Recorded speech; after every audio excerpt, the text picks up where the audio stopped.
Bismillahirrahmanirrahim. Assalamualaikum warahmatullahi wabarakatuh.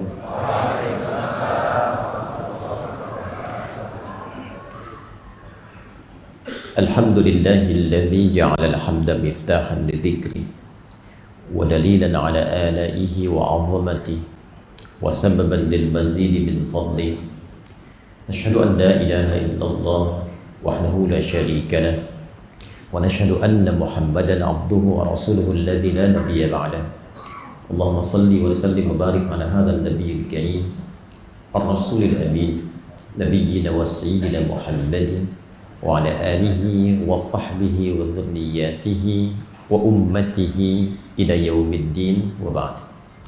Fa ya ahbaballahi wa ahbaba rasulih sallallahu alaihi wasallam, usi nafsi wa iyyakum bi taqwallahi faqad fazal muttaqun fala tamutunna illa wa antum muslimun. Faqala ta'ala ya ayyuhalladzina amanu taqullaha haqqa tuqatih wa la tamutunna illa wa antum muslimun.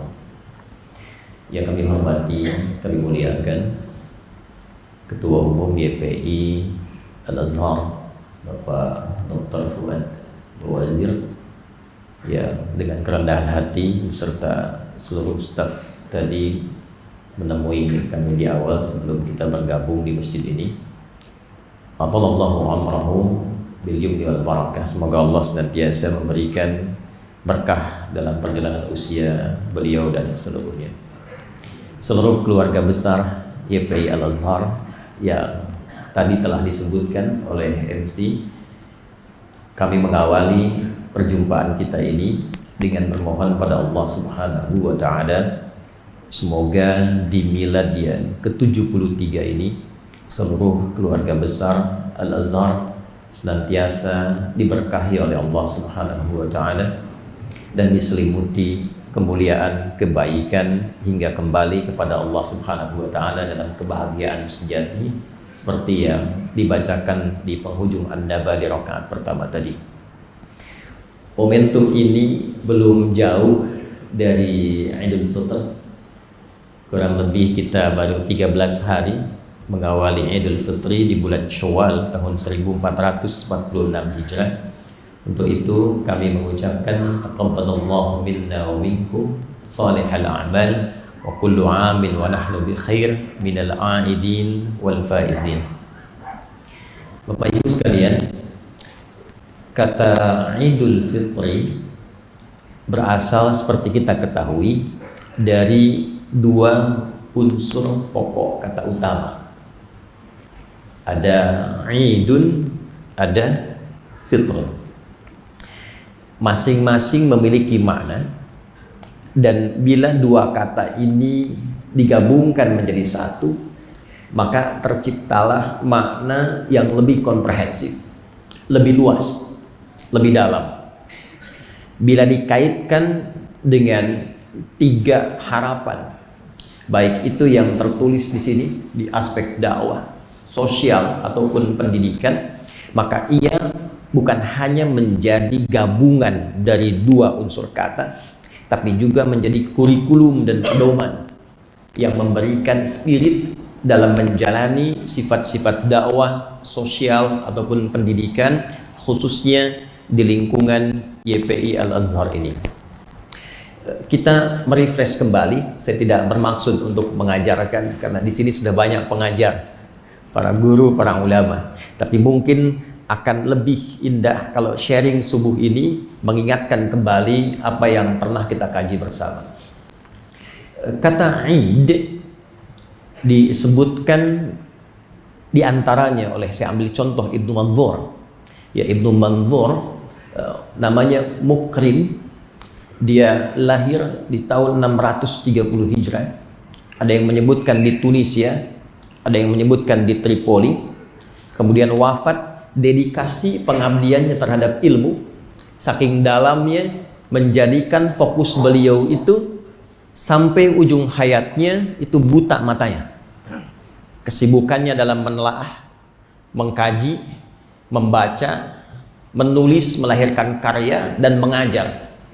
Dedikasi ini menjadikan seluruh bagian tubuhnya utuh untuk mengabdi sampai di penghujung hayatnya matanya buta. Ya, itu sama dengan Imam At-Tirmidzi itu ya. Imam At-Tirmidzi, Muhammad nama aslinya, tumbuh berkembang di Tirmidzi, dikenal dengan At-Tirmidzi. Itu ujung hayatnya itu juga buta matanya. Ya, saking dedikasinya dipersembahkan utuh dengan ilmu. Nah, Ibnu Manzur ini menulis kitab yang populer di bidang bahasa, namanya Mu'jam Lisanul Arab, menghimpun 5 pokok mu'jam utama. Nanti ada As-Sihah, Tahdzibul Lughah, dan selainnya. 5 mu'jam dihimpun jadi satu, dinamakan dengan Lisanul Arab. Yang menarik, dari 80.000 entry kata di dalam kitab Lisanul Arab 9 jilid ini, kalau kita menelusuri kata id dari ada ya'udu, kita akan temukan beberapa pemaknaan yang dari pemaknaan ini nanti kita temukan penafsiran dari para ulama tafsir, baik yang klasik ataupun kontemporer. Ada sesuatu yang sangat menarik. Bapak Ibu sekalian, seperti kita ketahui, kata id berasal dari akar kata ada ya'udu, yang maknanya tidak jauh dari berpulang, kembali ke asal mula. Jadi kalau ada kita berasal dari satu titik, ya kemarin mudik kan ya, mudik tuh, ada yang dari misalnya Jawa Tengah, ya aktivitas di Jakarta, kembali pulang ke asal mula, ia tumbuh, ia lahir, ia beraktivitas, yang membentuk karakter awalnya itu disebut dengan id, ada ya'udu, kembali pulang ke asal. Adat, terjemahkan ke dalam bahasa Indonesia, adat, tradisi, budaya. Kenapa disebut adat? Karena ia adalah pendidikan asal dari lingkungan tempat kita tinggal yang membentuk karakter awal. Tempat kita pulang kembali kepada Allah disebut dengan ma'ad, tempat pulang. Ya, Quran surah Al-Qasas di ayat ke-85. Ya. Innalladzi farada 'alaikal Qur'an laradduka ila ma'ad. Ya, sungguh Muhammad, aku tegaskan dan tanamkan itu pada hatimu yang paling dalam. Jadi seperti kita ketahui, kalau ada kata inna di depan, ya, harfu nasbin wa taukidin tansibul isma wa tarfa'ul khabar mabniun 'alal fathi la mahalla lahu minal i'rab. Ya, pemaknaan balaghahnya begini. Ya, nasab itu menancapkan sesuatu dengan kuat dan tidak goyah. Nasabar rajulu asahu fil ardi, seseorang menancapkan tongkat dengan kuat, tidak goyah. Jadi kalau ada informasi di Quran dibuka dengan inna, itu bukan hanya menasabkan, menjadikan kalimat setelahnya berharakat fathah kalau dia tunggal, atau dia menggunakan ya kalau mudzakkar salim, atau kasrah kalau muannats salim. Tapi di balaghah, tancapkan informasi ini dalam hati dengan kuat dan jangan pernah goyah. Muhammad, tancapkan ini dalam hatimu dengan kuat dan jangan kau ragu. Sungguh yang telah memfardukan kepada engkau Al-Quran untuk dijelaskan dan menjadi pedoman hidup dalam kehidupan ini, pasti akan mengembalikan engkau kepada tempat pulang yang utama. Ma'ad. Ibnul Qayyim Al-Jauziyah punya kitab namanya Zadul Ma'ad. Jadi kalau kemarin sebelum Ramadan kita mudik, kata Allah, yang mewajibkan Quran pada kita sebagai pedoman hidup pasti akan mengembalikan kita mudik pada tempat asli kita. Jadi dunia ini bukan tempat tinggal, Pak, tapi tempat meninggal. Ya, bukan tempat tinggal tapi tempat meninggal. Tempat tinggal kita bukan di sini. Ya, karena saat Adam dan Hawa alaihi wassalam pertama diciptakan, tempatnya sudah jelas. Ya, di akhiratnya surga, kan? Tugasnya di bumi supaya punya bekal masuk ke situ, bertugas sementara dan pulang ke tempat asal. Al-Baqarah 35 itu, wa qulna ya Adam uskun anta wa zaujukal jannah. Ya. Dan kami firmankan pada Adam dan Hawa, tempati ini, tempatmu ini untuk tinggal, al-jannah. Dia menggunakan alif lam untuk menunjuk surga khusus pendidikan awal, bukan surga yang akan kita tempati nanti. Ya, ini surga ini desainnya khusus sebagai pelatihan awal untuk menunjukkan tempat Anda tuh di sini. yang indah, yang enak, yang nyaman, yang baik, ya. Tapi bukan surga yang akan kita tinggali nanti. Karena sifatnya satu, ma la 'ainun ra'at wa la udhunun sami'at wa la khatara 'ala qalbi bashar, nanti nggak pernah disentuh, tidak pernah terlihat sebelumnya, tidak pernah terjamah, ya. Dan yang kedua, tidak ada ibadah lagi. Semua kenikmatan. Di surganya Adam sebelum turun ke bumi itu masih ada perintah dan larangan. Wala taqraba hadhihi syajarata fatakuna minal zalimin. Jangan dekati ini. Ada perintah, ada larangan. Itu latihan sebelum turun ke bumi untuk diperkenalkan. Perintahnya ini, larangannya ini, tugas ibadahnya ini, karena semua makhluk yang Allah cipta itu punya tugas. Malaikat punya tugas, jin punya tugas. Nah, manusia tugasnya apa? Inni ja'ilun fil ardi khalifah. Membangun, memakmurkan, menyukseskan. Tugasnya bukan di langit, tugasnya di bumi, fil ardi. Nah, selesai tugas itu sempurna, baru kembali ke tempat awal. Itulah jannah yang akan kita tempati nanti.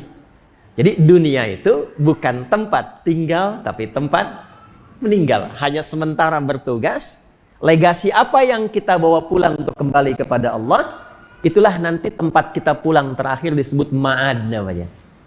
Baik kan? Nah, tempatnya nanti yang sering kita sebut dengan surga. Ada berapa pintu ini? Pintunya 8 kan ya?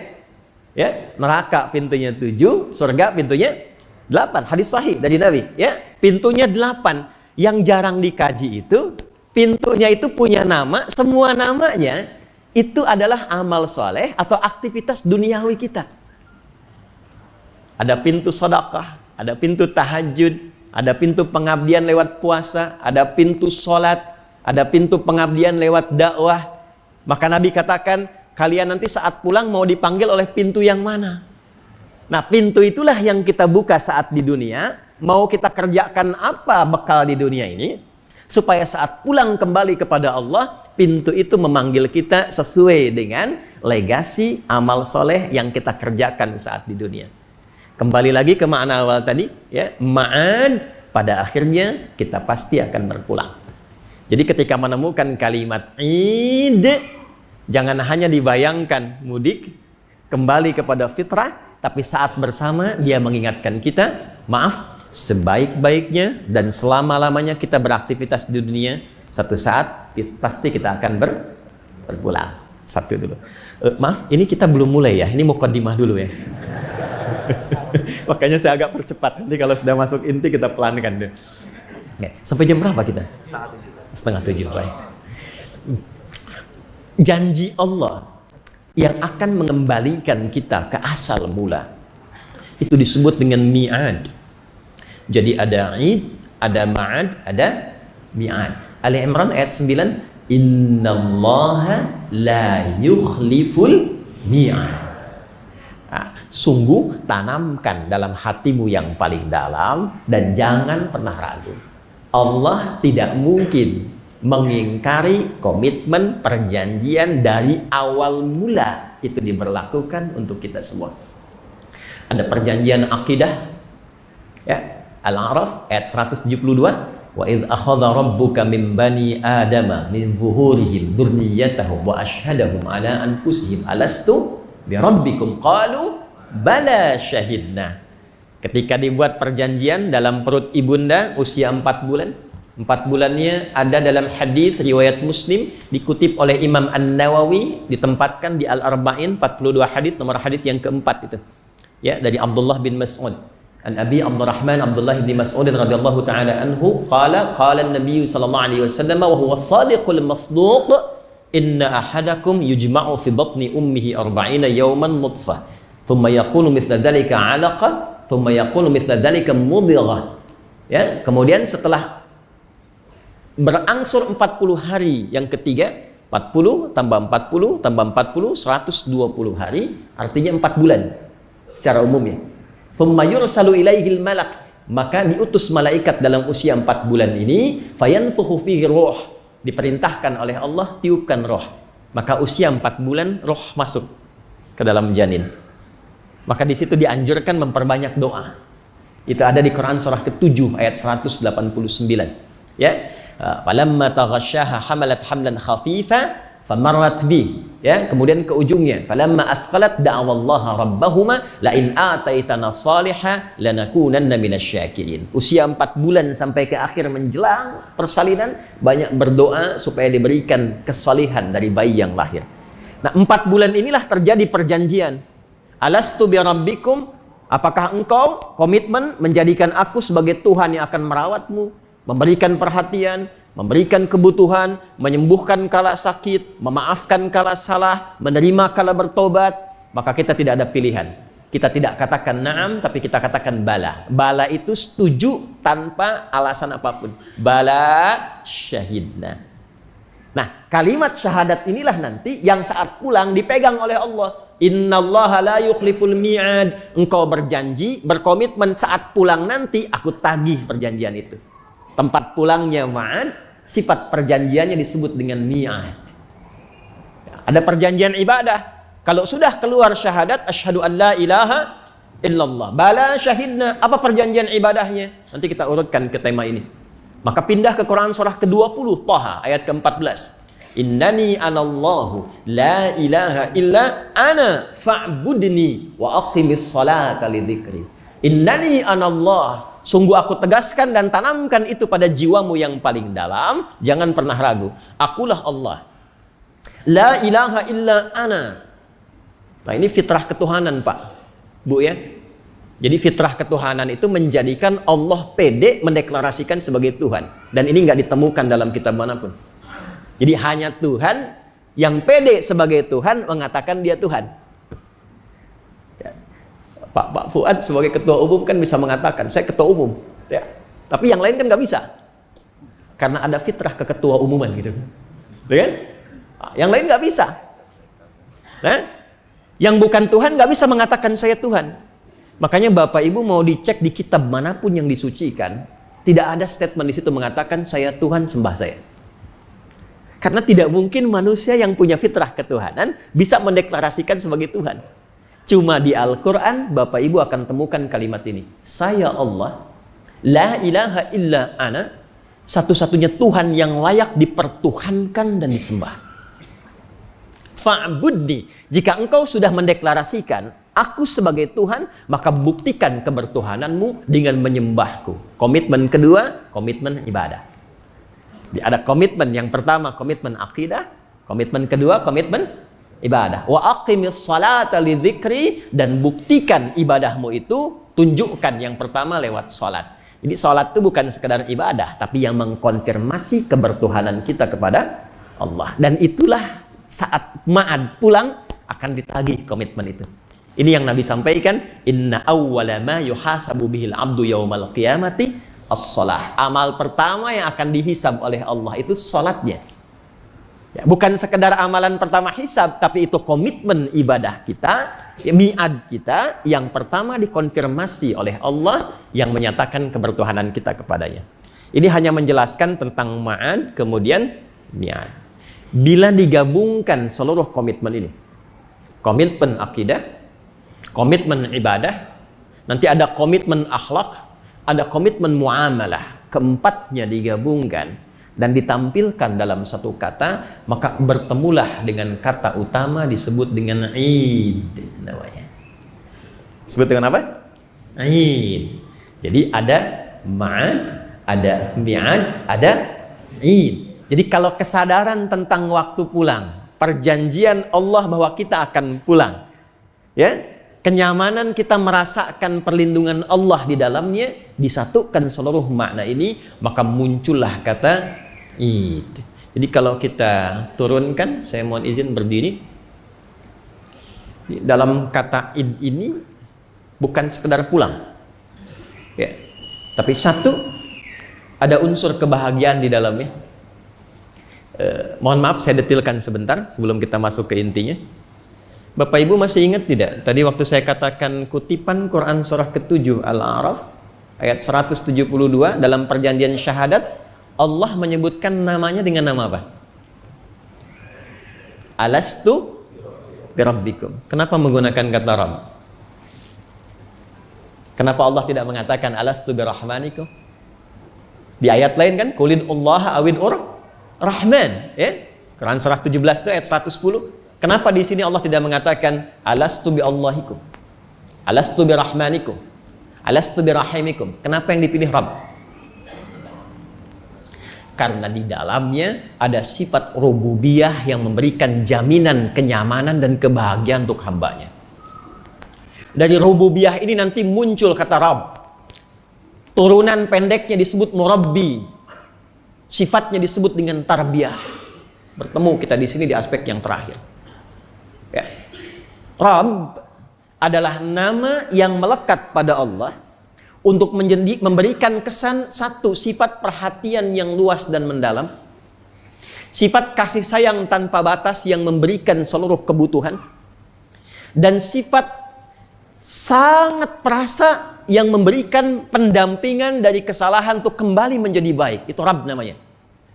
Jadi kalau dalam bahasa bebasnya gini, Pak, mau nggak engkau komitmen menjadikan aku Tuhan yang akan merawatmu dalam kehidupanmu, memberikan kebutuhan saat engkau memerlukan, menyembuhkan kalau engkau sakit, memaafkan kalau engkau salah, mengampuni kalau engkau berdosa, memberi kalau engkau membutuhkan.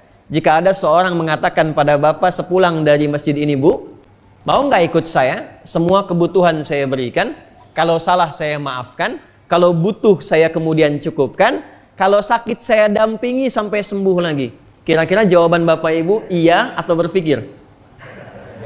Iya kan? Iya kan? Senang atau tidak? Senang kan? Maka komitmen pertama yang dihadirkan dari kata Rabb ini menghadirkan kata sayang, kata nyaman, kata membahagiakan. Maka ketemulah di sini titik awal kata id. Ketika disebutkan baik di dalam Al-Quran, dalam hadis ataupun dalam bahasa Arab, tidak hanya menunjuk makna pulang atau kembali ke asal, tapi membawa nuansa sesuatu yang menyenangkan dan membahagiakan. Satu. Kalau saya urutkan ini mubazir kalau nggak dipakai ini. Jadi saya urutkan satu ya supaya tercatat nih pelan-pelan. Ibu maaf di belakang kelihatan nggak? Kelihatan ya, alhamdulillah. Ya, memang keluarga besar YPI Al-Azhar ini imannya luar biasa. Belum saya tulis sudah kelihatan deh.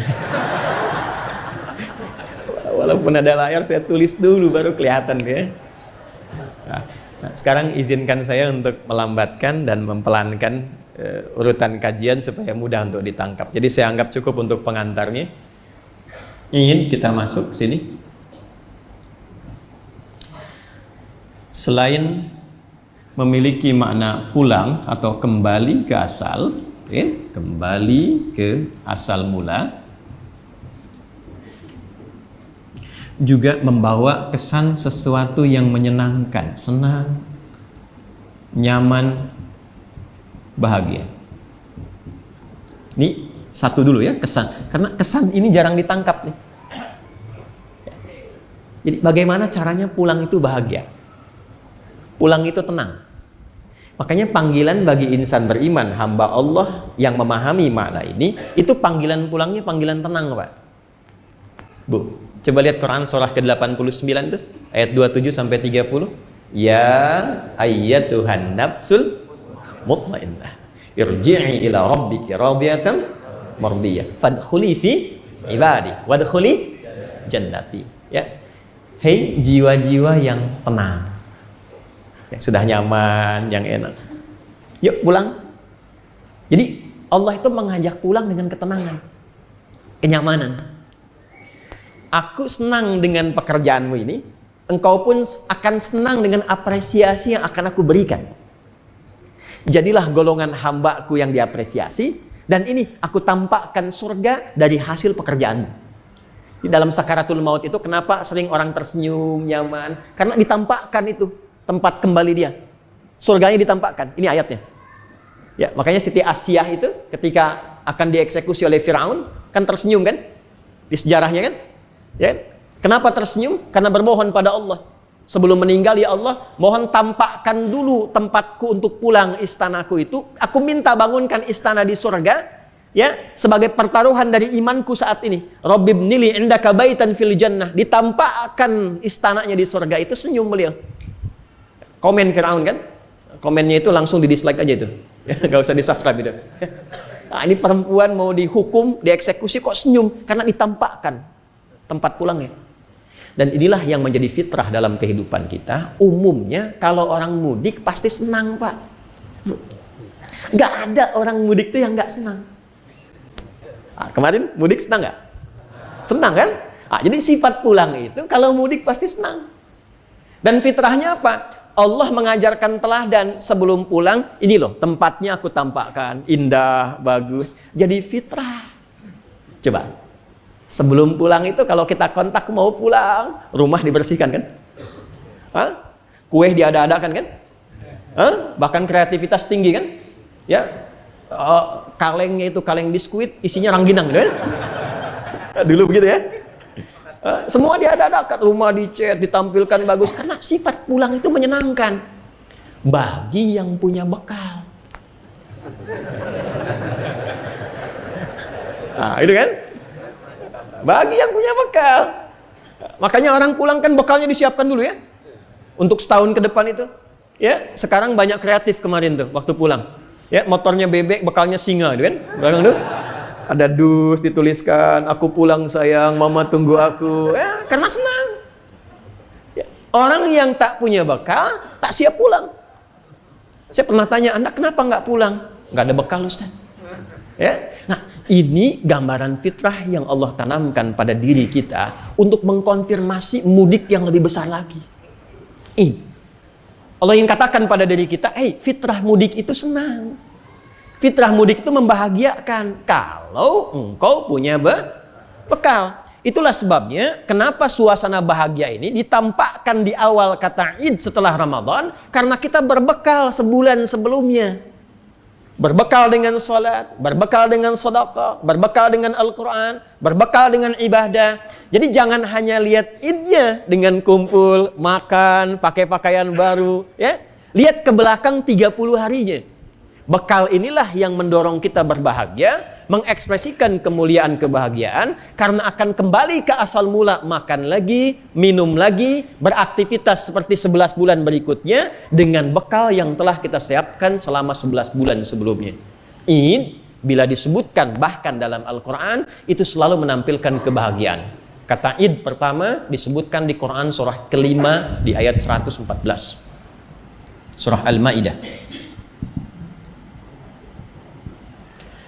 Qala Isa ibn Maryam, Allahumma rabbana anzil alaina ma'idatan minas sama takunu lana 'idan li awwalina wa akhirina wa ayatan mink.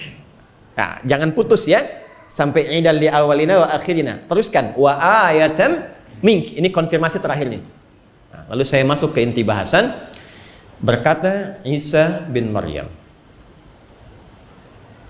alaihi salam, di sini pakai bin. Ya, ada yang keliru memahami kalau bin itu selalu diasosiasikan untuk siapa? Ayah ke laki-laki ya. Bin itu singkatan dari ibnun, artinya anak laki-laki. Ya. Binti singkatan dari ibnatun, anak perempuan. Maryam itu cuma punya satu anak laki-laki, namanya Isa. Isa anak laki-lakinya Maryam. Bahasa Arabnya Isa bin Maryam. Jelas ya? Baik, dan satu-satunya perempuan Bu yang mengandung, melahirkan, bahasa Qur'annya tanpa disentuh laki-laki manapun. Tanpa disentuh. Walam yamsasni bashar, tanpa disentuh. Detil sekali Quran. Ya, karena sekalipun nanti ada yang namanya Maryam di kemudian hari, ya kan? Kalaupun mengandung, melahirkan tanpa bapak, itu banyak. Tapi yang tak pernah disentuh laki-laki manapun cuma Maryam binti Imran. Itulah sebabnya ada kaidah dalam tafsir, kalau disebutkan nama jelasnya dengan bin dan bintinya, ini menunjukkan peristiwa ini tidak akan terjadi lagi di masa depan kecuali pada tokoh ini saja. Isa, anak laki-lakinya Maryam, mengatakan, menjawab permintaan umatnya pada masa itu, ya Allah, Allahumma, bentuk halus dari kata ya Allah. Allahumma, bentuk halus dari ya Allah. Ini adab dalam Al-Quran. Kalau kita ingin berdoa, lembutkan hati kita, haluskan dan tawadhu'kan. Itu kaidahnya di Quran surah ke-7 ayat 205. Wadhkur rabbaka fi nafsika tadarruan wa khifatan ya minal jahri. Ya, tundukkan hatimu, lembutkan dan mohon dengan penuh ketawaduan. Jadi kalimat ya Allah itu masih netral. Masih netral, masih umum. Anda keluar, lihat langit gelap, Anda katakan ya Allah. Kepleset, ya Allah. Macet, ya Allah. Ini menunjukkan ada fitrah ketuhanan. Tapi kalau kita gabungkan kata ya Allah jadi bentuk halus, maka bacaannya Allahumma. Ya. Allahumma Rabbana, ya Allah yang mengatakan kepada kami dalam perjanjian, Engkau pasti memberi saat dibutuhkan. Engkau yang merawat, Engkau yang memberikan perhatian. Mohon dengan semua sifat rububiyah-Mu yang merawat kami, mendidik kami, mengarahkan kami. Perhatikan kalimatnya. Mohon turunkanlah secara spesial hidangan dari langit khusus. Idan. Kalimatnya pakai ini. Idan. Diterjemahkan di mushaf itu raya kan? Ya. Raya itu kan hari raya membawa kebahagiaan kan? Itu maknanya. Jadi makna pertama, ya Allah turunkan makanan dari langit. Yang pertama, sifatnya idan, yang memberikan kebahagiaan, kenyamanan, kesenangan bagi kami. Ini maknanya. Karena itu begitu melihat makanan itu senang. Ya, nyaman, senang. Tapi dalam saat yang bersamaan, Id juga punya arti kembali ke awal. Jadi kesenangan itu bukan hanya menghadirkan kita merasa bahagia, kemudian kebahagiaan itu menstimulus nafsu untuk menghadirkan permintaan apa saja, bukan itu poinnya. Bagi insan beriman, kesenangan, kebahagiaan itu mengembalikan ia kepada fitrah asalnya untuk mengenal Allah. Dan supaya kami senang, bahagia, menjadikan ini hari raya, yang dengan itu kami kembali kenal kepadamu ya Allah. Kembali ingat kepadamu. Karena itulah Imam Ibnu Jarir At-Tabari ketika menafsirkan kata ini, beliau mengatakan, lihat kalimatnya, na'budullaha. Awas, na'budullaha. Dengan adanya hidangan yang turun ini, kami kembali pulang, ingat untuk kenal Allah lagi. Menyembah Allah lagi. Wa nusalli lahu. Kami tingkatkan salatnya lagi kepada Allah. Karena apa? Karena apa yang kami mintakan Allah turunkan, membahagiakan hati kami, dan kebahagiaan itu mengembalikan kami untuk kenal Allah lagi. Oke. Sekarang 13 hari dari Id. 73 tahun dari miladnya Al-Azhar. Dengan 200 sekolah. 65.000 siswa. Masjidnya Masjid Agung. Saya terakhir ke sini sebelum Covid, lewat jalur yang sama. Naik dari tangga bawah itu ada 30 anak tangga. Tadi saya masih hitung sama jumlahnya itu. Tangga kecil ini kemudian naik lagi. Masih sama jalurnya itu. Tapi bedanya sekarang sudah 200.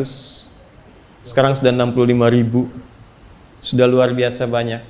Senang ya? Bahagia ya? Dari semua keluarga besar Al-Azhar, YPI Al-Azhar yang senang, yang bahagia ini, berapa yang kebahagiaannya mengembalikan ia untuk ingat kepada Allah? Dari 73 tahun capaian yang telah diraih sampai detik ini, berapa bagian dari 73 tahun ini yang mengingatkan kita kembali kepada Allah? Itu dulu pertanyaan dasarnya. Kita bisa bahagia dengan makanan, dengan minuman, dengan pakaian, dengan capaian. Tapi pertanyaan pertama adalah, berapa di antara capaian itu yang mengingatkan kembali kita kepada Allah? Dan dengan ingatan itulah semua karya yang telah kita bangun selama 73 tahun punya nilai di hadapan Allah. Itulah sebabnya kenapa kalimat Qur'annya tidak berhenti li awwalina wa akhirina. Capaian ini menjadi pengingat untuk generasi awal senior dan generasi mendatang yang meneruskan legasinya. Di masa Nabi Isa untuk umatnya saat itu, dan pertanda umatnya nanti yang datang belakangan sebelum bertemu dengan Nabi Muhammad sallallahu alaihi wasallam. Jadi jaga nih supaya ingat Allah. konsisten sholat, jangan menyimpang dari akidah, jangan menyimpang dari ibadah, sampai munculnya nanti Nabi terakhir yang paling agung, yang melengkapi semua ini. Itu nanti diterangkan di Quran surat As-Saff ayat yang ke-6 itu. Wa mubasysyiran bi rasulin ya'ti min ba'di ismuhu Ahmad. Disampaikan, jaga id kita ini ya, jaga hidangan ini ya, dekati Allah ya, jangan jauh dari Allah. Kita senang dikabulkan sama Allah, kita diberikan hidangan spesial dari langit, tapi jangan sampai menjadikan semua nikmat ini lupa dengan Allah. Ingat ini, jaga li awwalina untuk generasi sekarang kita yang hadir, wa akhirina, dan viralkan ini setiap generasi sampai ke ujungnya. Kapan ujungnya? Bertemu dengan Nabi terakhir yang agung Muhammad sallallahu alaihi wasallam. Tarik dengan rumus al-ibaratu bi umumil lafzi la bi khususis sababi. Hukum berlaku karena keumuman lafadznya, bukan karena khusus sebabnya. Maka generasi awal 73 tahun yang lalu, sebelum semua kemewahan, kebagusan, kebanyakan yang tampil dengan usia 73 tahun ini, yang masih sederhana dengan keikhlasannya. Coba refleksinya dibangun lagi, Pak. Dulu waktu YPI ini didirikan, alasan utamanya apa? Bukankah keikhlasan untuk mendapatkan ridha Allah? Bukankah keinginan meningkatkan supaya orang kenal Allah? Bukankah menjadi wasilah dakwah dalam kehidupan? Coba cek selama 73 tahun, bergeser nggak? Hati-hati, coba dicek lagi. Karena viral dari awal itu, jaga tuh setiap generasi agar memegang teguh pondasi ini. Jangan sampai kebahagiaannya ketika sekolahnya makin besar, tapi siswinya lepas kerudung. Maaf ya, coba sharing aja. Ya, nggak kenal Allah. Jangan makin banyak muridnya, tapi nggak kenal Allah. Karena masuk YPI Al-Azhar itu bedanya dengan sekolah lain, ketika masuk kenal Allah. Ada kata Islam di dalamnya, I-nya di situ Islam kan? Ya kan? Islam kan? Yayasan Pendidikan Islam. Pesantren? Pesantren lah gitu. Nah, sekarang dari semua yang berada di dalamnya, 60.000 plus pengurus, ya, berapa dari dasar-dasar keislaman yang sudah melekat pada jiwanya? Dan itu dihisab. Dan itu dihisab. Nah, ini bagian pertamanya. Dan di awalina wa akhirina. Viralkan ini, kita bahagia, patut bahagia dengan capaian ini. Oh, sekolah banyak, bahagia kita. Harus, karena fitrahnya ini. Aneh kalau ada peresmian sekolah baru nggak bahagia, itu aneh itu. Ya, pasti bahagia. Ungkapkan kebahagiaan. Makan boleh. Karena hidangan maidah itu kan makan. Nah, makanya kalau ada Milan nggak ada makanan boleh protes tuh. Ya. Tapi dalam saat yang sama, coba ditanya, sampai 73 tahun ini satu-satu, sudah kenal Allah belum? Ya? Sudah dekat dengan Allah belum? Bedanya sebelum masuk YPI dengan setelah masuk itu bagaimana? Nah, karena ada sifat apa? Ketika kita berbicara tentang pendidikan, itu bukan pengajaran. Anda menempatkan materi pendidikan, bukan pengajaran. Ini masyayikh, para guru-guru tahu betul. Di bahasa Arab itu pendidikan disebutnya tarbiyah. Ya, pengajaran disebut dengan ta'lim. Ta'lim, proses transfer informasi dari satu pihak ke pihak lain yang tidak menuntut perubahan perilaku. Yang penting tahu. Ya. Jadi kalau ada sekolah mengajarkan misalnya ta'lim hanya pengajaran saja, dia tidak akan menuntut apakah siswanya mengamalkan atau tidak, terserah. Mempraktekkan atau tidak, itu bukan pikiran. Yang penting apa yang saya sampaikan, siswa tangkap itu, dia tahu. Ujian lulus, nilai bagus, itu ta'lim. Tapi ketika Anda kemudian cantumkan pendidikan, tarbiyah, pengajarnya, pendidiknya disebut murabbi, mengambil sebagian sifat keteladanan dari sifat Rabb. Siapa itu murabbi? Dia bukan hanya mentransfer pengetahuan dari dirinya, tapi mengamati, melihat siapa anak didiknya. Ada karakter apa di anak didiknya? Apa kehususan yang dia miliki? Bagaimana yang setiap disampaikan itu apakah diamalkan atau tidak? Dia mengajarkan hari ini materi sholat, dia cek anak-anaknya sholat gak? Ke masjid gak? Dia tunjukkan lebih dahulu, ketika tiba waktunya sholat, dia mengajarkan tentang sholat, gurunya berangkat duluan ke masjid untuk menunjukkan ini yang bapak ajarkan, ini yang ibu sampaikan. Itulah murabbi. Karena itu pekerjaan murabbi dalam tarbiyah di Al-Quran tidak masuk kategori dakwah, tapi masuk kategori ma'ruf. Coba lihat ya. Kalau dakwah pasangannya khair. Kalau amar pasangannya ma'ruf. Pendidik itu bukan cuma mengajak lagi, tapi sudah memerintahkan, mengajarkan untuk dipraktekkan. Ketika Allah bicara tentang dakwah menggunakan khair, ketika bicara tentang amar menggunakan ma'ruf. Lihat kalimatnya. Quran surah ketiga ayat 104 misalnya. Wal takum minkum ummatu yad'una ilal khair wa ya'muruna bil ma'ruf. Apa bedanya tuh khair dengan ma'ruf? Sama-sama baik ya Pak, Bu ya? Ada 6 kebaikan dalam Al-Quran. Ada tayyib, ada khair, ada ma'ruf, ada ihsan, ada soleh. Yang keenam, bir. Ya, lan tanalul birra hatta tunfiqu mimma hibbun. Ada 6. Kalau kebaikannya secara fisik saja, sehat tubuhnya, bagus, baik, ya, itu disebut tayyib namanya. Nah, makanya di Al-Azhar ditekankan siswa supaya sehat, olahraganya bagus, makanannya yang menyehatkan, ya. Quran surah 2 ayat 168, ya ayyuhan nasu kulu mimma fil ardi halalan thayyiba. Ketika fisiknya baik, bagus, orang Arab tanya, kaifa haluk ya akhi? Alhamdulillah ana thayyib. Maksudnya badannya sehat. Ya. Tapi kan ada yang sehat, bagus, bajunya bagus, fisiknya bagus, tapi dia 2 kali puasa, 2 kali lebaran nggak pulang-pulang, kan? Thayyib namanya ya. Berarti dia bagus fisiknya tapi belum bagus sifatnya. Ketika sifat-sifat kebaikan dikumpulkan pada dirinya, itu khair namanya. Jujur itu khair. Sabar itu khair. Tawadhu itu khair. Kaifa halik ya? Alhamdulillah nabi khair. Khair itu bukan cuma baik fisiknya. Artinya apa? Keadaan dirinya pun pikirannya lagi baik.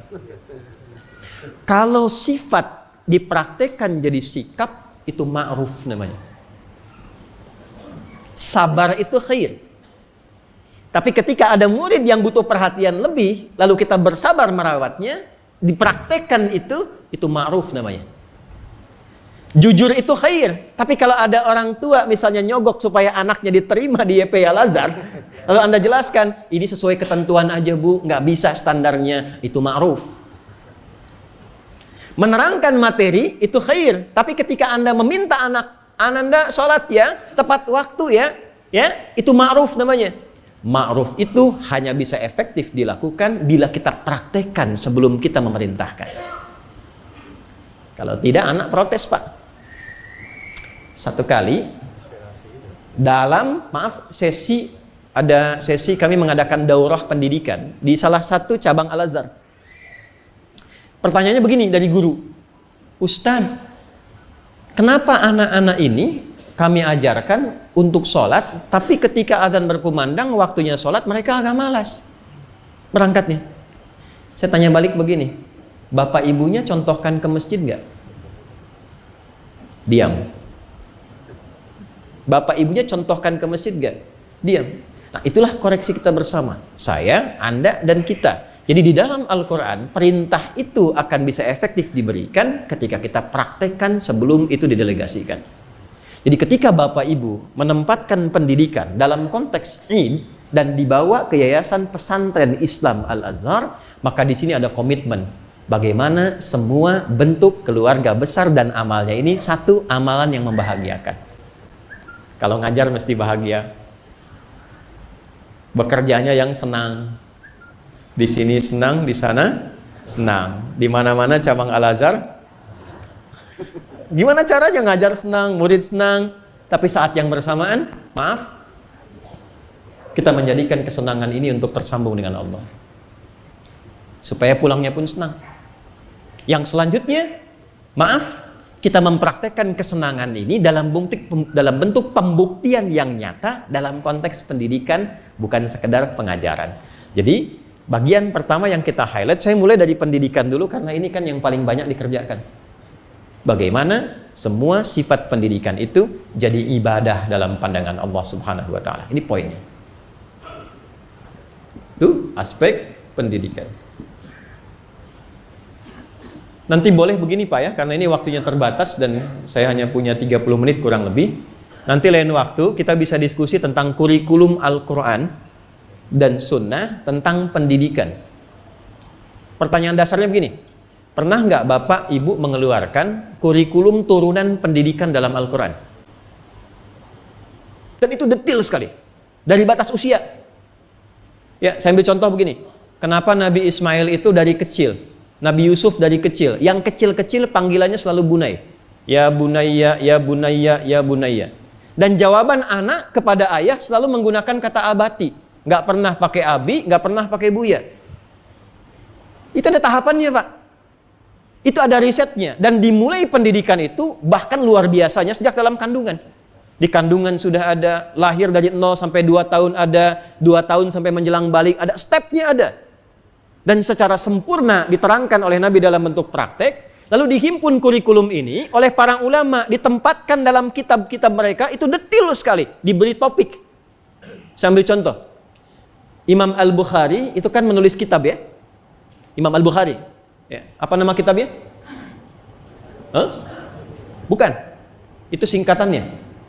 Nama kitabnya Al-Jami As-Sahih Al-Musnad Al-Mukhtasar min umuri Rasulillahi sallallahu alaihi wasallam wa sunanihi wa ayyamihi. Itu nama kitabnya. Coba ulangi itu. Karena panjang kita singkatkan Sahih Al-Bukhari. Saya bacakan lengkap bukan ingin menunjukkan saya hafal, bukan. Naudzubillah, bukan. Ingin menunjukkan karakter kitab-kitab hadis, bukan sekedar bacaan. Di para ulama itu ketika menyusun kitab, dari judulnya sudah memberikan kesan. Kitab hadis kan ada 4 tipe. Ada jami, ada sunan, ada mu'jam, ada musnad. Jami itu apa? Jami itu kitab yang berisi tema-tema umum. Jadi Imam Al-Bukhari ingin mengatakan, kitab saya ini itu kumpulan dari ayat Quran dan hadis-hadis Nabi Muhammad SAW yang berisi topik-topik umum kehidupan. Ada berapa topiknya? 97 topik. Saya telusuri topik ini, seluruhnya bukan karya saya, bukan karangan saya, tapi ayat-ayat Quran yang dijelaskan oleh hadis-hadis Nabi yang saya verifikasi hadis ini tersambung orangnya semua ke Nabi. Saya tampilkan dengan ringkas dan isinya yang bisa saya jangkau dari kehidupan kurikulum Nabi sehari 24 jam. Dari 97 topik ini, ada topik yang ketiga namanya Kitabul Ilmi. Kitab Bad'ul Wahyi, Kitabul Iman, Kitabul Ilmi. Topik ketiga ini Bapak Ibu, Kitabul Ilmi, topik tentang pengetahuan, ayat-ayat Quran tentang pengetahuan apa, hadis-hadisnya bagaimana, praktek pengajarannya seperti apa, sampai rinci, Bu, ada jadwal pengajian ibu-ibu, sampai harinya Nabi atur. Ada harinya. Ini untuk laki-laki, tempat laki-laki seperti apa yang kondusif. Ini untuk pengajian ibu-ibu, tempat ibu-ibu itu seperti apa yang kondusif, apa yang pertama diajarkan, bagaimana supaya cepat ingat dan tidak lupa. Kan tipikal ingatan itu ada 4 kan? Cepat ingat, lambat lupa, ya kan? Kemudian yang kedua, cepat ingat, cepat lupa. Yang ketiga, lambat ingat, lambat lupa. Yang musibah, lambat ingat, cepat lupa. Saya terangkan 1 jam, ingat, baru ingat 1 jam, keluar lupa. Yang kelima, ini Islam membentuk pada yang kelima, ini yang hebat. Cepat ingat, sulit lupa. Bukan lambat, mau lupa susah. Bukan mau ingat, ya Allah. Mau lupa susah. Biasanya utang gitu kan? Ini ilmu. Ya, ini mau ingat, mudah. Mau lupa susah, nggak bisa lupa Pak. Diajarkan tuh terus gitu. Dan faktor pertama yang dirumuskan oleh para ulama mengeluarkan dari topik tadi, ulama bikin kitab. Contoh, Imam Nawawi misalnya, mengeluarkan dari hadis-hadis Kitabul Ilmi, bikin kitab namanya At-Tibyan fi Adab Hamalatil Quran. Itu sebelum Al-Arba'in 42 hadis, sebelum Riyadus Shalihin 1896 hadis. Ya, Al-Minhaj Syarah Sahih Muslim 9 jilid. At-Tibyan, apa isi At-Tibyan itu? Isinya adalah pendidikan dasar yang menyiapkan guru dan murid sebelum proses pendidikan itu dimulai. Bagaimana guru disiapkan? Karena yang paling menarik Bapak Ibu sekalian, ternyata yang menentukan murid itu berhasil jadi baik, kenal Allah, pintar, ingatannya kuat, itu faktor pertama bukan muridnya, itu gurunya. Maka muncullah kemudian turunan-turunan dari pembahasan ulama yang diambil kemudian dari ayat-ayat Al-Quran. Nah, ini butuh ruang lagi untuk kemudian diturunkan. Tapi satu kitab dari Imam Nawawi ini, ya, koleganya Syekh Ahmad Dahlan, Muhammad Darwish, yaitu Hadratus Syekh Muhammad Hashim bin Asy'ari, pendiri Nahdlatul Ulama, 31 Januari 1926, 14 tahun setelah berdiri Muhammadiyah. Ya, 18 Dzulhijjah, ya, Masehinya 1912, 14 tahun berdiri Nahdlatul Ulama. Beliau mengarang 17 kitab. Dari 17 kitab ini, kitab keduanya namanya Adabul Alim wal Muta'allim. Adabul Alim wal Muta'allim. Itu dimunculkan yang pertama alim dulu baru muta'allim. Karena tidak mungkin muta'allim bisa belajar dengan benar kalau alimnya tidak benar. Nah, karena itu kita mengingat kembali apa yang kita pelajari dari dahulu sempat sebelum kita bertugas. Di masa-masa kita belajar, tidak mungkin ada murid yang sukses kecuali ada guru, pendamping, dan orang-orang di sekitarannya yang memiliki frekuensi dan misi yang sama untuk menyukseskan misi ini. Jadi ketika kita bicara ide kembali, bukan hanya mengembalikan kita mengenang sudah 73 tahun, kita senang, kita bahagia, ukur dengan standar ini. Berapa kesenangan ini yang sudah mendekatkan kita dengan Allah? Berapa dari kesenangan ini yang sudah menjadikan kita menikmati ini sebagai standar mutu yang terbaik? Mutunya apa? Ini. Oke. Oh, ini kita belum ke fitrah ya, baru id ini. Nanti kita pelan-pelan. Satu. Ya. Nanti kalau satu saat ada diskusi khusus untuk staf-staf pengajar misalnya, atau gabung dengan kelas lain, itu kurikulumnya ada. Nanti kita bisa bedah satu-satu itu. Dan hasil dari pendidikan Nabi, semua orang hebat, Pak. Bapak Ibu boleh cek. Lintas generasi. Ya, contoh begini. Banyak orang keluhan untuk menghafal Quran. Ada yang mengatakan faktor U nih. Ya, padahal usaha gitu, bukan usia. Ya. Lupa, Abu Bakar itu saat menghafal Quran usianya berapa tahun? Ya. Umar berapa tahun? Ada yang lebih dahsyat lagi. Abdullah bin Abi Ummi Maktum berapa tahun? Ya. Dan mereka menghafal Quran ternyata di usia-usia senior dan senjanya. Sampai Quran selesai. Kalau Nabi nggak jadi standar, kalau Nabi kan diberikan oleh Allah. Baik ya? Dan ternyata ada rahasia juga. Ternyata lintas pendidikan yang diajarkan oleh Nabi itu ketika disampaikan itu lintas generasi, yang senior juga banyak, Pak. Dan ketika kami bawa manhaj itu diterapkan di program namanya At-Taisir Learning Center. Pak, kemarin ada rekor seorang kakek 82 tahun hafal Quran 30 juz. Ada ibu 73 tahun hafal Quran 30 juz. Ada anak-anak yang muda-muda itu, ya. Itu ada yang, karena ada yang hitungan hari 30 hari, hafal Quran ada yang 14 hari, 20 hari, 25 hari, ada yang 28 hari, dari nol, Pak. Nanti satu waktu mungkin kita bisa ajak lihat-lihat tuh anak-anak. Kita bawa manhaj itu, diterapkan di sekolah. Anak kecil, Pak, dari 3 tahun. Kami di TK itu lulus, anak itu selesai 5 juz. SD 30 juz. Baru masuk pesantren. Diajarkan ilmunya. Ketika dibawa manhaj yang Nabi terapkan, diambil dari kitab-kitab itu, kita praktekkan jadi kurikulum sesuai dengan eranya, itu terjadi perubahan luar biasa. Begitu Qur'annya dihafalkan oleh anak dan diulang-ulang, diberikan ilmu apapun, itu dalam durasi yang singkat mereka kuasai, Pak. Baris berbaris cuma diajarkan setengah jam, langsung dikuasai. Nggak pernah ikut pertandingan sepak bola, pengen ikutan, dibawa beberapa orang, cuma dikasih tunjuk, nah gampang, satu orang nih boleh pakai tangan, pegang di sini, jangan kemasukan. Kalian ayo sehebat mungkin masukin kita sebanyak-banyaknya. Juara 1, Pak, di final menang 6-2. Kasih sepatu roda, tinggal ditunjukin di YouTube, mainnya begini, pakai, main, Pak. Ternyata risetnya ditemukan oleh orang berkebangsaan Maroko, dia riset di London, ditemukan. Inilah rahasianya kenapa dari kecil mengatakan Nabi sejak dari kecil, didik anakmu dengan sholat dan Quran. Orang yang hafal Quran 30 juz atau sedang menghafal walaupun belum sampai 30 juz, dia menghafal dengan benar, meningkatkan akselerasi kecerdasannya 3 kali lipat dari standar anak biasa. Di riset oleh periset ini, ditemukan faktornya. Quran itu minimal 52.000 kosakata. Jadi ketika diulang, itu menstimulus otaknya untuk menangkap apapun dengan cepat, sehingga bisa menyimpulkan dan mengkonstruksikan semua materi yang ada pada dirinya, dan dieksekusi dengan cepat, lebih daripada kecepatan orang biasa. Jadi, kita mau katakan, kita itu punya manhajnya. Kita punya dasarnya. Dan Id itu momentum kita mengembalikan pada dasar-dasar keislaman, untuk dibawa, diterapkan di dunia modern yang di saat ini kita tinggal. Karena jaminannya kurikulum. Itulah Id. Ya. Bidang dakwah sudah otomatis. Sosial sudah otomatis. Ya, maka apa yang kemudian kita katakan dengan takbir? Kan dalam takbir, dalam Id pertama kita takbir kan? Allahu Akbar, Allahu Akbar, Allahu Akbar. Coba lihat di dalam Al-Quran. Takbir itu beririsan dan beriringan dengan apa? Al-Baqarah ayat 185. Lihat ujungnya. Walitukabbirullaha ala ma hadakum wa la'allakum tashkurun. Syukurnya belakangan tapi hidayahnya di awal.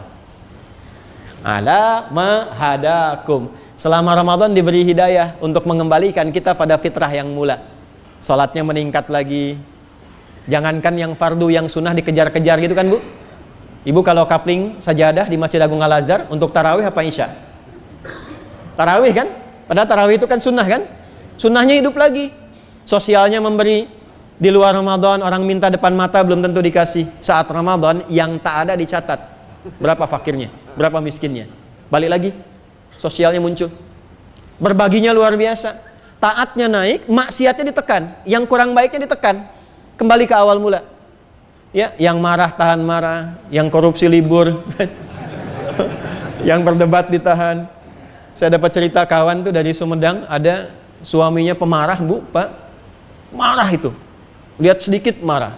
Puasa, jalan sama istrinya sore. Maghrib jam 6, 18.00, 6 kurang seperempat jalan sama istrinya. Ada tetangga yang provokasi. Tapi saat itu nggak balas, diem aja. Istrinya heran. Dia tanya, "Pak, tumben nggak marah?" Kata suaminya, "Ntar habis maghrib." Ntar habis maghrib ya. Maghrib lupa gitu kan. Nah, yang saya mau katakan adalah, jadi suasana pelatihan itu mengembalikan kita seakan mendapat energi baru, hidayah itu.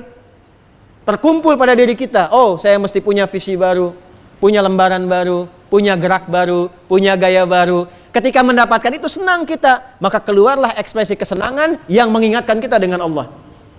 Maka dikeluarkanlah kalimat takbir. Takbir kan 3 jenisnya. Takbir perjuangan dalam jihad, ya kan? Takbir kemudian dalam menghentikan api ketika berkobar. Ada kebakaran, itu pakai takbir, Pak. Salah satunya. Yang ketiga apa? Ekspresi takbir untuk kesenangan, kebahagiaan. Senangnya itu bukan karena Ramadannya selesai. Karena setelah Ramadan saya kembali ingat Allah. Jadi makannya ingat Allah, bekerjanya ingat Allah, bukan hanya sholatnya. Nah sekarang ketika masuk kita dalam suasana Id, mengembalikan kita ke awal, senang kita bertakbir, bersyukur kita, ada makanan, ada kenikmatan, ada kebaruan, dari sekian banyak yang telah kita dapatkan itu, pernahkah kita kumpulkan hidayah yang kita rumuskan berdasarkan, ini poinnya, kegiatan-kegiatan yang ada di YPI Al-Azhar minimal selama 73 tahun ini. Contoh, tadi disebutkan ada pesantren, ada sekolah, ada universitas. Ya, apa hidayah Allah dalam kehidupan di pesantren ini? Kurikulumnya pernah nggak dikeluarkan? Di sekolah dengan semua turunannya. Di universitas. Universitas pertama yang dibangunkan di Maroko, Pak, di Fes. Ya kan? Perempuan yang menginisiasi, Bu, namanya Fatimah binti Muhammad Al-Fihr. Dari mana inspirasi itu didirikan? Dari perjalanan kehidupan Nabi, Ahlus Suffah. Bikin kampus dari masjid Kairawan jadi kampus. Dari kampus itu dikembangkan. Orang yang lulus dari kampus ini diwisuda pakai toga kan? Ya, toga ya. Ini bukan utak-atik ya, Bu ya. Bukan cocok logi ini, tapi memang dasarnya seperti itu, Pak, perjalanan sejarahnya. Bagian atasnya apa? Warna hitam kan? Sisinya berapa? Dulu 4, Pak. Pertama dibuat 4. Kenapa? Sisi Ka'bah warnanya hitam untuk kotak. Jadi ilmu yang didapatkan ini kemanapun dibawa selalu mengarahkan kita pada kiblat di Ka'bah, ingat kepada Allah. Kalau ngajar, ajarkan karena Allah. Kalau berfatwa, fatwanya karena Allah. Ini yang dimaksud innama yakhsyallaha min ibadihil ulama. Jadi fatwanya dengan khasyah, mendidiknya dengan khasyah. Kalau sudah dengan khasyah, nggak mungkin dia ngajarkan yang salah. Nggak mungkin mendidik yang keliru karena ada khasyah di situ. Ya, sesuatu yang dia rasakan langsung Allah mengawasi. Kalau bicara takut kalau keliru karena Allah mengawasi. Khawatir kalau nggak benar mendidik karena jadi pertanggungjawaban di hadapan Allah. Itulah khasyah. Maka dipakaikan di kepalanya, bentuknya segi empat asalnya. Untuk menunjukkan bahwa semua apa yang ia bawa menghadapnya ittijahul qiblat. Berdiri Al-Azhar setelah itu 450-an yang di Mesir, oleh ulama kita dibawa dalam konteks kearifan lokal ke Indonesia. Dipakaikan kopiah warna hitam juga kan asalnya. Ya, kopiah itu kan dari bahasa Arab, Pak, khufyah. Bahasa Arabnya itu kobus. Kubus kotak 4. Bapak ke Arab nih kan tahu kan kobus tuh. Taj. Tapi kita ulama kita gunakannya bukan kobus. Khufyah. Kopiah. Bajunya koko, libasut taqwa dzalika khair. Bawahnya sarung, syara'an, syariat sarungan.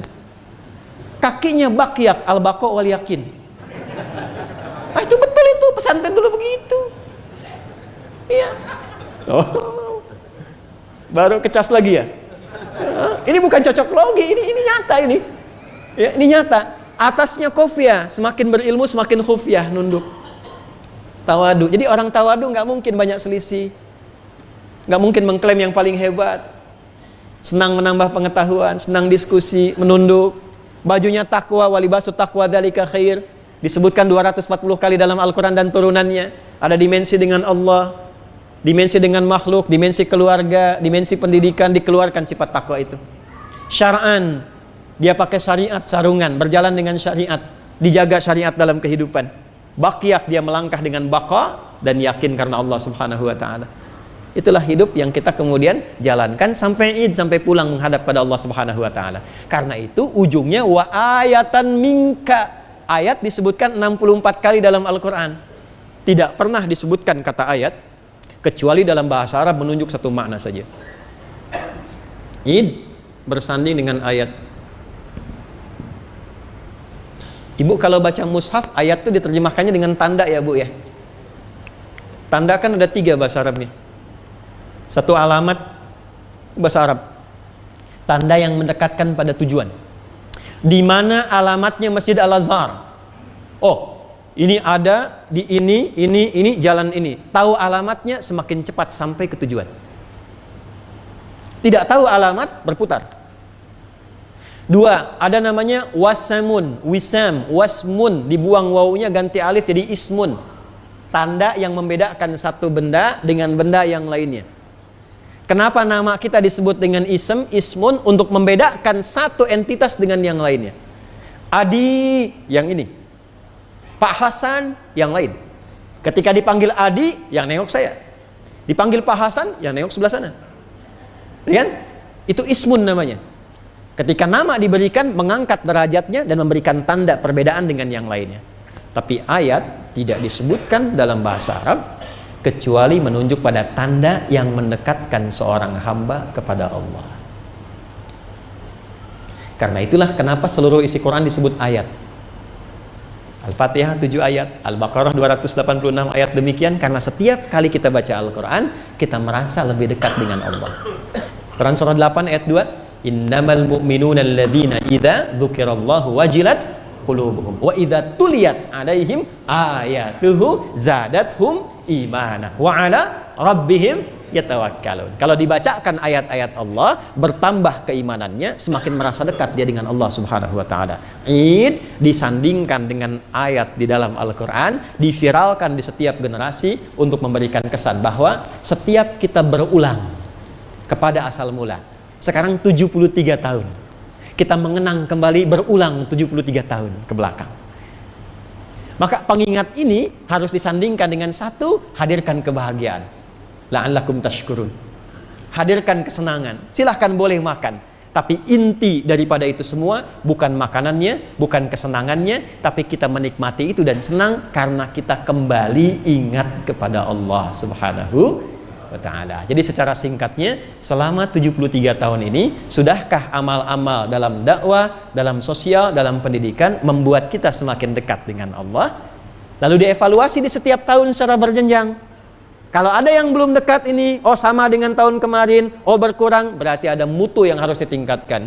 Bagaimana mutunya kita bisa tingkatkan? Keluarkanlah kurikulum dari Al-Quran, dari hadis terkait dengan aspek-aspek pekerjaan yang ada di YPI Al-Azhar ini. Buatkan kurikulumnya seperti Imam Al-Bukhari membuat 97 topik dalam kehidupan. Jelas saya kira sampai sini? Paham ya? Nah, sekarang pertanyaannya, idnya mau dibawa kemana? Maka pagi ini kita batasi dengan fitrah ini, Idul Fitri. Saya punya 10 menit untuk menguraikan ini terakhir ya. Yang tanggung jawab moderator tadi. 2. Al-Fitru. Bapak Ibu sekalian, kata fitrun, fatara itu punya 2 makna asal. Ya, jadi bisa fatara yafturu, bisa fatara yaftaru. Ada 2 di situ. 1 bisa bermakna ibtada'a wa ikhtara'a, memulai sesuatu, pionir dari sesuatu, mencipta sesuatu dari asal. Allah di dalam Al-Quran disebut dengan Fatir, pemilik fatara. Fatir disebutkan 6 kali dalam Al-Quran. Alhamdulillahi fatiris samawati wal ard. Ya, bahkan jadi surah dalam Al-Quran, surah ke-35, surah Fatir. Kenapa disebut Fatir? Karena Allah lah yang mencipta segala hal dari awal. Manusia yang meneladani sifat fatir itu dibawa ke dalam kata fatara, dibentuk kemudian jadi masdar fitrun, memberikan kesan bahwa mengambil keteladanan untuk menjadi pionir dalam segala hal yang baik-baik. Ya. Di mana ditemukan? Misal kita ambil penjelasannya dari Ibnu Abbas radhiyallahu taala anhuma. Dikutip ini oleh Ibnu Manzur dalam kitabnya Lisanul Arab. Ya, kata Ibnu Abbas radhiyallahu taala anhuma, "Ma kuntu adri fatiris samawati wal ard hatta atani a'rabiyani yatakhasamani fi bi'rin faqala ahaduhuma ana alladhi fatartu." Saya awalnya nggak ngerti maksud tujuan pokok dari kata fatiris samawati wal ard. Belum paham ini kemana arahnya. Apakah makna pertama atau kedua? Sampai tiba-tiba datang 2 orang Arab Badui. Jadi ada Arab, ada Arab, itu berbeda. Arabun, Arab kota, berpendidikan, lembut, bagus. Nih kalau nanti bimbing haji Pak ya, ini ada materi ini penting juga. Ya, ada Arab, ini lembut, baik, berpendidikan, bagus. Ada Arab, ini orang padang pasir, karakternya keras, asyaddu kufran wa nifaqa. Ya, debatnya panjang. Ya, tampilannya ya semaunya. Kadang-kadang ngeyel, tapi kadang-kadang penting juga gitu. Ya, banyak kisah nanti dalam hadis, terutama di hadis Muslim. Kisah-kisah orang Arab Baduy yang kelihatan ngeyel, tapi di balik itu ada hikmahnya. Ya, dan jadi standar dari kita tuh. Ya, misal gini. Ada orang nanya ke Nabi, Nabi cerita gini tentang kiamat tuh. Di hadis Muslim tuh. Itu semua orang tegang. Nabi kisahkan nanti bumi hancur, langit terbelah dan sebagainya. Semua nangis. Orang Arab Baduy datang. Ya Rasulullah, engkau dari tadi jelasin tentang kiamat, kejadian begini, hancur ini, tapi nggak ada tanggalnya. Kapan itu? Jadi orang yang tadinya sedih itu pikir benar juga ya, walaupun kesal gitu. Ya, tapi Nabi kan diberikan wahyu oleh Allah. Balik nanya, sebelum bicara tanggal, apa yang kau siapkan untuk itu? Tanggal itu mudah, kesiapan kamu apa? Ya. Orang ini santai saja jawabnya. Ya Rasulullah, bekal saya sederhana. Saya cinta Anda katanya. Saya cinta Anda. Maka keluarlah hadis dari Nabi, al-mar'u ma'aman ahabba. Maka seseorang itu di akhirat akan bersama yang dicintai, bersama dengan yang dia cintai. Hadis ini jadi viral. Yang tadinya sahabat-sahabat senior kesal dengan orang Baduy ini, tiba-tiba jadi senang karena pertanyaan dia itu. Itu Arabi. Ya, bertikai 2 Arab Baduy ini di depan Ibnu Abbas radhiyallahu ta'ala anhuma. Ini sahabat junior, diinvestasikan Pak Ibu oleh ayah ibunya. Ya, namanya Abbas, ya punya istri nanti, punya anak, yang pertama Fudail, kedua perempuan, ketiga Abdullah ini. Yang kecil itu disiapkan untuk jadi ulama. Nah, ini penting bagi kita semua sebagai orang tua. supaya di keluarga itu ada yang kita siapkan jadi kebanggaan di akhirat ketika pulang. Maaf saya lompat dikit Pak ya, mumpung ingat ini. Sebab kalau sudah lupa suka nggak ingat tuh.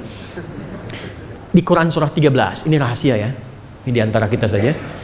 Di Quran surah 13, ayat 23 sampai 24. Itu ada ayat yang mengatakan ada anak yang disiapkan oleh orang tuanya khusus untuk meningkatkan amal soleh supaya membawa bapak ibu dan keluarganya digandeng ke surga. Jannatu adni yadkhulunaha. Akan ada keluarga besar masuk surganya dari taman surga dulu, tengah-tengah, dari surga Aden. Jadi 8 tingkatan, paling atas Firdaus, tengah-tengah surga Aden, taman yang indah. Kemudian keluarga besar itu datang, wa man salaha min abaihim wa azwajihim wa dzurriyyatihim. Tiba-tiba anaknya gandeng bapaknya, gandeng ibunya, gandeng pasangannya, di belakang diikuti oleh keluarga besarnya. Dan Allah perintahkan pada malaikat berdiri di setiap pintu surga menyambut keluarga besar ini. Wal malaikatu yadkhuluna 'alaihim min kulli bab, salamun 'alaikum bima sabartum wa ni'ma uqbaddar. Disambut oleh para malaikat, datang anak ini dia gandeng bapaknya, gandeng ibunya, gandeng pasangannya, keluarga besarnya ikut. Lalu malaikat mengatakan, "Selamat, Anda sukses bersabar saat di dunia, menyiapkan amalan untuk hari ini dan silahkan nikmati surga yang belum pernah dijamah." Dari ayat-ayat ini muncullah keluarga-keluarga hebat yang menyiapkan anaknya khusus untuk menggandeng mereka jadi kebanggaan di akhirat kelak.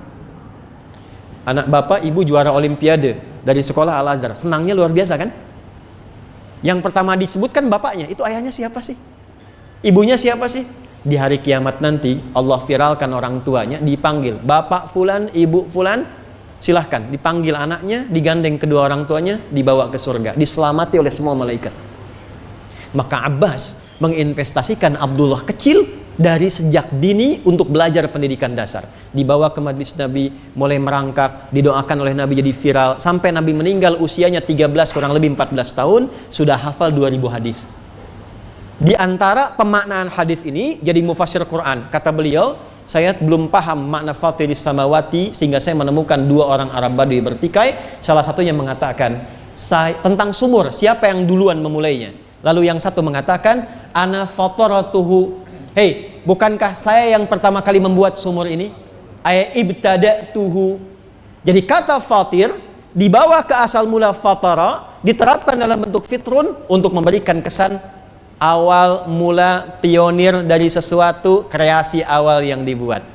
Ketika kita mengatakan Idul Fitri, kembali ke awal, ke asal, dekat dengan Allah, dan Fitri memberikan penekanan, jadilah orang pertama, jadilah pionir yang mempraktekkan itu. Jadi kalau di Indonesia, bahkan di dunia, ada orang yang setelah Ramadan ingin kembali dekat dengan Allah, maka YPI Al-Azhar adalah orang pertama yang melakukan itu. Jika ada sekolah di Indonesia ini yang mendidik anaknya ingin dekat dengan Allah, maka YPI Al-Azhar yang pertama melakukan itu. Jika ada sekolah-sekolah yang mendidik tentang makna sholat, ada masjidnya dipraktekkan, maka YPI Al-Azhar jadi pionir di dalamnya. Jika ada sekolah yang mengajarkan tentang manasik, bagaimana cara haji yang baik, umrah yang baik, maka YPI Al-Azhar jadi yang pertama untuk menerapkan itu. Idul Fitr ditarik dalam konteks mutu dakwah, sosial dan pendidikan. Dibawa dalam lingkar kehidupan kita, refleksi 73 tahun. Bisakah kita mengembalikan itu ke awal dan jadi pionir di dalamnya? Bila tidak menjadi fa'il, jadilah kemudian naibul fa'il. Jadilah mubtada. Kalau tidak mungkin, jadilah khabar. Dan mubtada tidak akan bisa dilakukan oleh orang-orang yang punya sifat umum. Harus khusus. La yajuzul ibtida' bin nakirah malam tufidka inda zaidin namirah. Tidak mungkin ada orang ingin jadi pionir kalau tidak punya sifat-sifat khusus. Maka 73 tahun ini mari kita keluarkan karakter khusus YPI Al-Azhar. Jadi kalau bicara tuh di luar begini, oh kok bisa begini ya? Oh itu Al-Azhar itu. Oh kok bisa tampil begini ya? Oh itu YPI Al-Azhar itu. Wah bacaan Qurannya bagus ya? Oh itu YPI Al-Azhar itu. Wah ini hafalan Qurannya bagus ya? YPI Al-Azhar itu. Nah itulah Idul Fitri yang mengembalikan itu pada kebaikan. Dan makna kedua saya tutup sesuaikan waktunya. Fatara juga bisa berarti insyaqqa, sesuatu yang terbelah, terbuka. Kenapa Idul Fitri kita dimulai dengan hari pertama Syawal disebut Idul Fitri? Karena kita kembali membuka mulut untuk makan lagi di awal waktu. Kebuka lagi. makanan dikunyah, makanan dibelah. Langit terbuka, langit terbelah. Terbuka di hari kiamat, terbelah, kebuka, kelihat atasnya. Disebut dengan infatara. Idas samaun fatarat, dibuka. Maka bukalah sekat-sekat yang menghambat kita untuk maju. Belah semua bentuk pesimisme, tantangan-tantangan yang membuat kita untuk bisa jadi unggul. Buka itu, belah itu, keluarkan semua potensi kebaikan, munculkan sampai kita mendapatkan rasa yang indah untuk kita awali ini. Dan dibukalah itu dengan subuh, karena subuh membelah kegelapan malam, membawa cahaya terang untuk kehidupan. Hadis tentang subuh saya tutup, pas ini 30 menit. Riwayat Abu Daud nomor hadis 1367, diriwayatkan oleh sahabat Ibnu Abbas radhiyallahu taala anhu. Maqala, beliau mengatakan, perhatikan kalimatnya, kana nabiyyu sallallahu alaihi wasallam idza staiqadha min naumihi fajalasa wa masaha bi yadihi min athari naumi faqara'a khawatim Ali Imran. Baru di situ baca doa bangun tidur, baru setelah itu fadhahaba ila syunin mu'allaqah, baru kemudian berwudu, fatawaddo, dan salat. Adalah kebiasaan Nabi sallallahu alaihi wasallam kalau bangun dari tidurnya lebih dari tengah malam sedikit atau kurang sedikit atau pas tengah malam. Rumusnya isya ke subuh bagi 2. Baik ya, berapa jam bagi 2. Misal jam 3, setengah 3, jam 3 lebih dikit. Ketemu, bangun, duduk dulu. Menghilangkan bekas ngantuk supaya sadar dulu. Ya, ini di ilmu kesehatan kemarin saya diskusi. Ternyata luar biasa, tidur kan jantung kan detaknya berbeda dengan saat bangun Pak ya. Transisinya duduk. Hilangkan bekas ngantuk, karena tidak ada doa dalam Islam dilakukan dalam keadaan tidak sadar. Alhamdulilladzi ahyana ba'da ma amatana ilaihi nusyur. Bangunnya jam 3, begitu amat melek jam 6. Makanya cek Masjid Agung Al-Azhar tuh, saya suka agak senyum-senyum sendiri kalau dengar azan subuh di Indonesia. Karena di Timur Tengah itu biasanya sholatnya panjang, naumnya pendek. As-salatu khairum minan naum. Di kita ini naum yang panjang. Salatu khairum minan naum. Yang paling diingat yang terakhir kan? Sadar, baru ternyata bukan doa bangun tidur dulu. Perhatikan kalimatnya. Nabi membaca 11 ayat terakhir surah Ali Imran. Nah, 11 ayat terakhir itu berisi panduan tentang visi kehidupan dan rencana-rencana strategis yang akan dibuat. Inna fi khalqis samawati wal ardi wa ikhtilafil laili wan nahari la ayatin liulil. Silahkan Bapak Ibu cari, saya sambil menutup, di mana Anda bisa temukan di buku manapun, bahkan kitab suci, yang dari awal bangun sudah meminta kita menjadi pribadi yang ulul albab, tingkat cerdas paling tinggi, yang paham tentang esensi hidup, yang mengerti tentang apa yang harus dikerjakan. Fungsi mata ini intinya apa? Fungsi lisan ini fungsinya apa? Ada orang baru belajar, dengar satu kata sudah paham arahnya kemana. Itulah ulul albab. Dari kata lub. Jadi kalau kelapa itu ada kulit luar, ada batoknya, ada dagingnya, ada yang paling lembut tuh, bagian dalamnya itu. Itu bagian paling dalamnya lub namanya. Lub. Jadi kalau orang tahu lihat kelapa, dia akan ngincar intinya. Apakah untuk obat? Dia lihat dari luarnya sudah paham isinya, bukan cari serabutnya. Ya, itulah ulul albab. Bangun tidur harus paham esensi hidup. Alladzina yadhkurunallaha qiyaman wa qu'udan wa 'ala junubihim wa yatafakkaruna fi khalqis samawati wal ardh. Rabbana ma khalaqta hadza batila subhanaka faqina. Baru bangun tidur sudah merumuskan kegiatan hari ini apa, jam 7 kerjakan apa, jam 8 apa, jam 9 apa. Itulah sebabnya kenapa waktu pertama disebut subuh, dari kata asbah, sesuatu yang sudah riap dengan rencana. Quran surah 81 ayat 18, was-subhi idza tanaffas, demi waktu subuh yang saat nafas keluar rencana sudah siap. Jadi nggak ada ceritanya Pak, bangun tidur kita ditanya nggak tahu jam 9 kemana, ya gimana nanti aja. Nanti gimana? Siapkan visinya. Dan bikin, jangan cuma agenda dunia, nyambungkan dengan Allah, zikir, dan buat sampai dengan ke akhirat. Saya tutup, caranya kata Quran gini Pak, turunkan dulu surganya, baru jadikan kurikulum di bumi. Ya, umumnya kalau ditanya ingin masuk surga, surga apa? Firdaus kan? Pertanyaannya, pernah nggak mengeluarkan karakter penghuni surga Firdaus dalam Al-Quran? Keluarkan itu, praktekkan di bumi, bawa dalam suasana kehidupan di YPI Al-Azhar. Dan ketika disebutkan itu karakter, bukan pekerjaan. Sifatnya, tandanya. Quran surah 23 ayat 1 sampai dengan 9. Qad aflahal mu'minun alladzina hum fi salatihim walladzina hum 'anil lagwi walladzina hum lizakati sampai ke ujung ulaika humul warithun alladzina yarithunal firdausa hum fiha khalidun. Kata Allah, ada calon penghuni surga Firdaus yang sedang beraktivitas di bumi. Siapa mereka? Yang sholatnya khusyuk, yang mengerjakan yang penting-penting, yang nggak penting dia abaikan, semangat untuk bisa berzakat. Maka Bapak Ibu sekalian, terapkan tuh di Al-Azhar. Tidak ada pendidikan sholat di YPI kecuali sholatnya khusyuk, bukan sekedar sholat biasa. Anak-anak Al-Azhar kalau sholatnya bagus, mengerjakan yang penting-penting, yang nggak penting jauhi. Semangat kumpulkan infaknya bagus, berkembang sosialnya bagus. Tapi untuk apa? Supaya bisa zakat, supaya bisa infak. Jadi kalau cuma lomba membangun, meninggikan, membangun, dibagusin, jangankan Al-Azhar, yang lain itu bisa melakukan itu. Jangankan yang beriman, banyak sekolah yang dimiliki yang belum beriman, bahkan lebih bagus bangunannya di mana yang kita miliki. Jadi kalau hanya berlomba meninggikan bangunan, yang lain sudah melakukan itu. Dan jauh sebelum kita. Perbedaannya apa? Kita punya kualitas, kita punya substansi, dan kita punya target jangka panjang untuk kembali kepada Allah dalam kebaikan. Rabbana ma khalaqta hadza batila subhanaka faqina. Ya Allah, mohon jadikan amal kami ini pembebas kami dari neraka di kemudian saat kami pulang. Sampai ke ujungnya. Sampai kemudian selesai, dan saya tutup di ayat 200. Ya ayyuhalladzina amanu. Hai semua, saya terapkan di konteks ini ya. Hai semua keluarga besar Al-Azhar, pengawasnya, pengajarnya, pejabatnya, dan turunan-turunannya, isbiru, bersabarlah dalam tugasnya. Wasabiru, dan saling menguatkan dalam kesabaran itu. Kalau ada yang lelah, motivasi, sabar, kita sedang berjuang.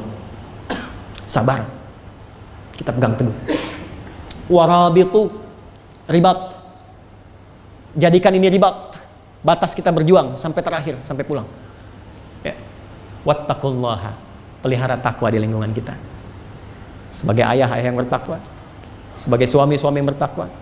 Anda boleh jadi pejabat di yayasan, di kantor, tapi di rumah tetap ayah. Saya sekarang dipanggil ustadz, yang panggil syekh, panggil kiai. Di rumah, anak kami tidak kenal ustadz, tidak kenal kiai. Saya belum pernah seumur-umur pulang, ditunggu anak saya dan dibilang, kiai, tidak. Anak kami ingin ayahnya, Buya. Lalu dia tuliskan, saya pulang Pak, berangkat. Dia gambar tuh, anak usia 4 tahun, 2 tahun, bikin gambar. Buya jangan dilihat ya, nanti pas di mobil saja. Pulang jam berapa? Jam sekian. Begitu sampai mobil saya buka, seorang ayah, laki-laki itu, dia gambar semampunya, pakai peci, dilepas 2 anak, 1 jilbab, 1 biasa, dilepas, dan ditulis di bawahnya, I love you Buya, engkau adalah ayah terbaik yang Allah kirimkan untuk kami. 4 tahun. Dan ditunggu jam 11 betul ketika pulang, dia tunggu di depan pintu hanya untuk dapat ayahnya. Anda boleh jadi guru di sekolah, tapi Anda ayah di rumah, Anda suami di rumah, istri di rumah. Itulah takwa yang kita kembangkan, dan jadikan semua dengan keluarga besar, semua keluarga. Keluarga itu disebut ailah dari kata aul, yang saling mendukung, mensupport, mendorong, membahagiakan. Bersaing boleh, tapi persaingan itu jangan sampai menjadikan satu sekolah dengan yang lainnya jadi bertikai. Kita keluarga, kita bawa rombongan ini, dan kita kembali kepada Allah dengan sifat takwa. Di surat Az-Zumar itulah sifat takwa dikumpulkan sebagai pengikut, sebagai penutup. Perhatikan kalimatnya, perhatikan kalimatnya. Allah menegaskan di dalam Al-Quran, ada satu golongan yang masuk ke dalam surga dengan kalimat yang indah, wasiqal ladzina taqaw rabbahum ilal jannati zumara. Saya berharap mudah-mudahan semua keluarga besar YPI Al-Azhar ini menjadi zumara, rombongan yang kuat, yang kokoh, yang utuh. Bukan hanya 200 sekolahnya, 65.000 anak didiknya, tapi siapapun yang terhubung di sini adalah keluarga besar rombongan takwa yang diterima amalnya di dunia dan kembali kepada Allah dalam kebahagiaan. Demikian yang bisa saya sampaikan, semoga bermanfaat dan berkenan. Mohon maaf bila ada hal yang kurang tepat, silahkan nanti dikoreksi. Tapi saya ingin pastikan sebelum saya tutup, jelas uraian saya? Bisa dipahami ya Pak ya? Baik, kita masih beriman ya?